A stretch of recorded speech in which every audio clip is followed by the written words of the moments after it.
আচ্ছা, এটা আবালপুর ড্রাগস নামে একটা প্রতিষ্ঠান, যেটা মাগুরা জেলার সদরে ভায়নামোড়ে অবস্থিত। তো এই প্রতিষ্ঠান বিরুদ্ধে অনেকদিন ধরে আমাদের কাছে আসলে অভিযোগ ছিল যে তারা বিক্রয় নিষিদ্ধ যে ফিজিশিয়ান স্যাম্পল, এই ওষুধগুলো তারা বিক্রি করেন। এটা অনেক দিনের অভিযোগ।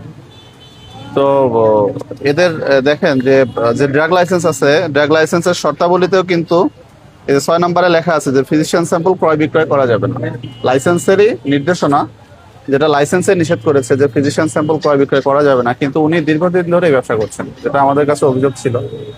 তো অভিযোগের প্রেক্ষিতে আজকে আমরা এখানে এসেছি, এসে যে পরিস্থিতি দেখেছি, তারা বিভিন্ন ফিজিশিয়ান স্যাম্পল ঔষধ যাতে মানুষ বা আমরা বুঝতে না পারি, এজন্য তারা ফিজিশিয়ান স্যাম্পল প্যাকেট থেকে বের করে কমার্শিয়াল প্যাকেটের মধ্যে লুকিয়ে বিক্রি করছে। হ্যাঁ, তো এরকম প্রচুর প্যাকেট আমরা বের করেছি, যেগুলো কমার্শিয়াল প্যাকেট, বাট ভিতরে ওষুধ হচ্ছে ফিজিশিয়ান স্যাম্পল, যেগুলো বিক্রয় নিষিদ্ধ। তো এই ওষুধগুলো আমরা প্রচুর পরিমাণে পেয়েছি। সেই সাথে ওনার এখানে মেয়াদ উত্তীর্ণ ওষুধ পাওয়া গিয়েছে। শুধু মেয়াদ উত্তীর্ণ না, একই প্যাকেটের মধ্যে দেখা যাচ্ছে একটা ওষুধের মেয়াদ চলে গেছে ফেব্রুয়ারি মাসে, আর একটা ওষুধ আবার 27 সাল পর্যন্ত ডেট আছে। মানে একই প্যাকেটের মধ্যে ভালো ওষুধ, মেয়াদ উত্তীর্ণ ওষুধ একসাথে মিক্স করে বিক্রি করা হচ্ছে। এবং এই প্রতিষ্ঠানে একজন ফার্মাসিস্ট থাকার কথা। একটা ফার্মেসি প্রতিষ্ঠান দিলে সেখানে একজন ফার্মাসিস্ট থাকার কথা, কিন্তু এদের এখানে কোনো ফার্মাসিস্ট নাই।